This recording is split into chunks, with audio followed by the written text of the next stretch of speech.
Hello everyone and welcome back. Melissa is inside making canning tomatoes right now, and it's been, I don't know, between 3 weeks to a month ago that I picked up all the onions, and now they've had time to cure, so I'm getting these ready for storage. And I wasn't going to do any video like this for As the Rooster Crows, but I thought, well, we followed the whole process all the way through, might as well put up a video on how you store them. So anyway, like I said, when you come out and you check your onions, and after 3 weeks to a month or so, everything is shriveled, it's brown, everything is tight. This is papery, just like when you buy them in the store.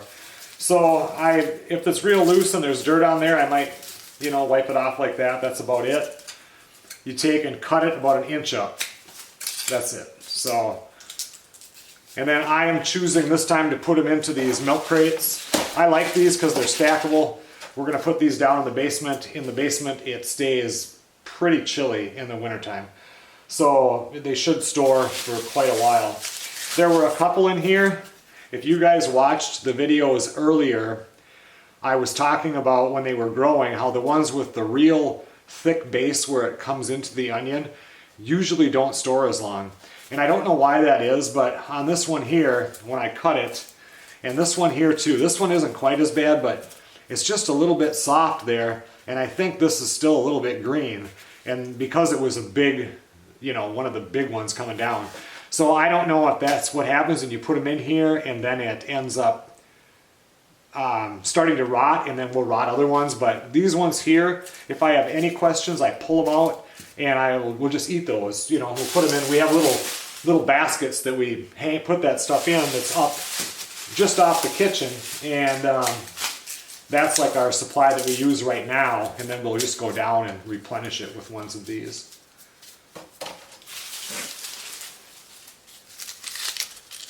The onions actually turned out real nice this year.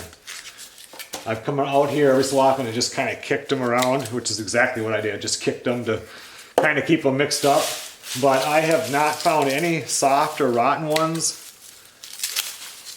And if you guys watched the whole series on the hay bale, straw bale garden, and of course these were done in raised bed, but planted them so super close together, but couldn't get in there to weed them then, so kind of learned a lesson on that.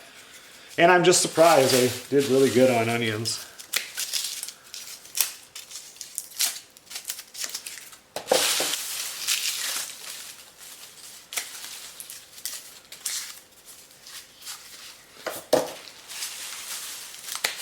So this is another one that I found that I just don't know. I like to push right here and make sure that's solid. That seems to be where they'll rot sometimes. Don't mind my hands, they're so beat up. It was a busy weekend. Like this one isn't even, this one is a little bit softer. So this is gonna go into the eat right now bin also.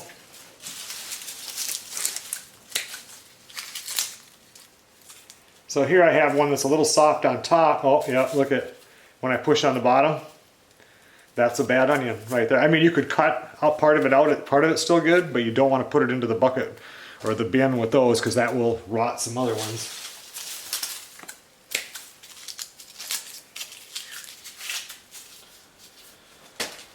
Well, I think that does it for the yellow onions.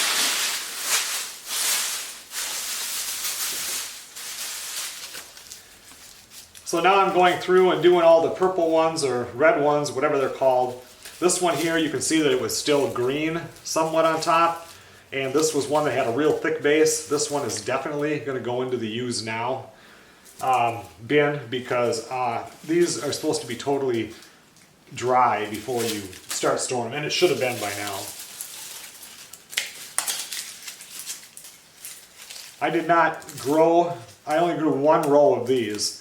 And we don't use these as much. I didn't realize that, different onions go in different things until Melissa told me that, and she doesn't use reds a whole lot. For me, when I cooked just for myself, it's like, oh, there's an onion, throw that in there. I didn't know there was a difference, but apparently there is, so definitely didn't plant nearly as many of these.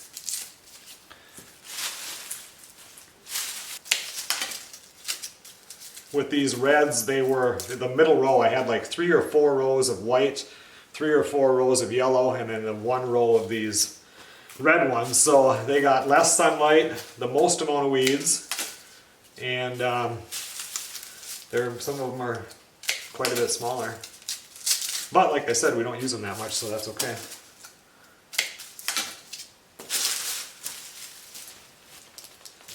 Well, that takes care of the reds, and for these I'm going to put them in a mesh bag here. I got several different sizes of these mesh bags. I was going to put all like the potatoes and onions in bags, but I really like these crates. However you store them, they have to be able to get ventilation, so this will work, and they should be, you know, in a darker place, so I think this will work really good.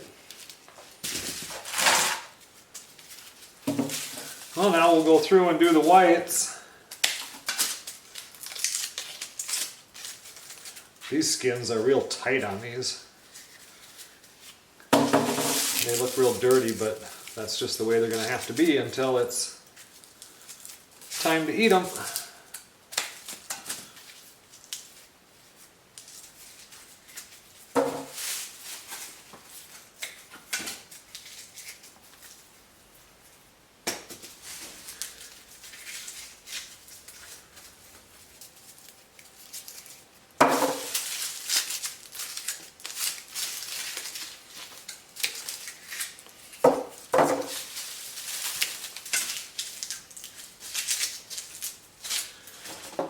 Well, I think that does it for the onions.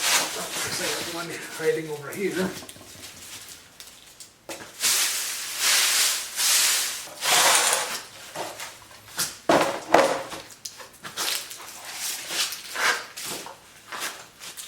Well, now that we have them like this, we're going to bring them downstairs where they will be stored.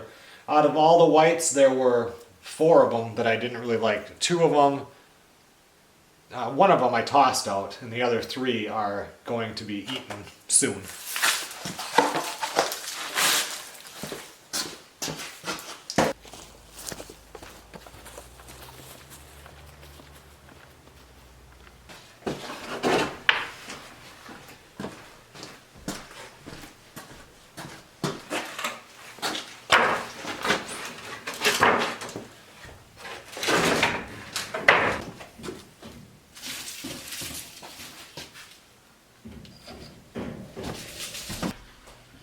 Okay everyone, well thanks a lot for watching. We brought down this new pallet. Well, it's a used pallet, but a new one that we got here. Onions are on there, the potatoes will be put on here too. We got the red ones hanging. We have a lot of canning jars, but Melissa's been putting a dent in them.